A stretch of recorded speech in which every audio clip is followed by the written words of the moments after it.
So, yeah, for me, the daily confrontation with fear has become a real practice for me since about three years ago. I went skydiving in Dubai, right? And skydiving is a really interesting confront with fear, right? So I gotta stand up. I'm sorry, I gotta stand up. All right, so. All your friends, what happens, you go out, I dropped my thing. So what happens is you go out the night before and you take a drink with your friends and somebody says, yeah, we should go skydiving tomorrow. And you go, yeah, we'll go skydiving tomorrow, yeah, and you go, yeah, and everybody goes, yeah, right? And you go home you by yourself, you're like, right? And you're like, well, I mean, they was drunk too.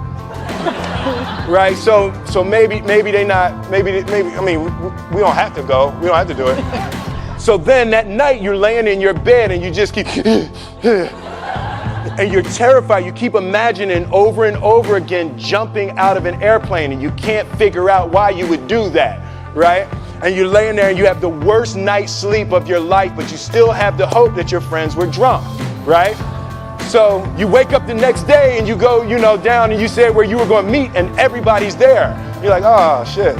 All right, cool, right? So you get in the van and you don't know that your friends had the same night that you had because they're pretending like they didn't. They're like, yeah, man, my uncle's a Navy SEAL and, this is going to be great. I've been looking forward to this. And you're like, oh, my God. And your stomach is terrible, you can't eat and everything, but you don't want to be the only punk who doesn't jump out of this airplane. So you get there, and then you have this safety brief, and you're standing there, and the guys will tell you, well, if the chute doesn't open, what's going to happen is why the hell, what could happen? That the chute wouldn't open, right? So you do a thing, and what you do is your first jump, you're attached to a guy who is going, he's going to walk you out. So you go, and you get there, and there's an airplane, and nobody's stopping. Everybody's still going. So you get onto the airplane and you're sitting there and it's extra because you're sitting on some dude's lap, some stranger. You're sitting on his lap and it's like, trying to make small talk. Yeah, man. So you be jumping with people all the time, huh? Right, So, and then you just want to make sure, you got kids, right? You got people you need to see, right? You just want to make sure he's serious, right? So you get in there, so everything's normal. So you fly and you go up to 14,000 feet, and you notice there's a light. It's red and it's yellow and green, right? So right now the light's red. So then you start thinking at some point the light's going to go green because you don't know what's going to happen, right? And you wait and it goes yellow and the light goes green and somebody opens the door, and in that moment you realize you've never been in a freaking airplane with the door open. Right? Terror. Oh, sorry, I'm spitting. Oh, sorry. No, terror, right? So you go, and then, if you were smart, you sat in the back so you don't go first, right?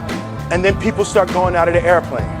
And you go, and the guy walks you up to the end of the thing, and you're standing, and your toes are on the edge, and you're looking out down to death. And they say, on 3. And they say, 1, 2. And he pushes you on 2 because people grab on 3, right? Right? And you go, and you fall out of the airplane, and in 1 second, you realize that it's the most blissful experience of your life. You're flying, right? It doesn't feel like falling, right? It's like you actually are kind of held a little bit by the wind, and then you start falling, and there's zero fear. You realize that the point of maximum danger is the point of minimum fear. It's bliss. It's bliss. And you're flying.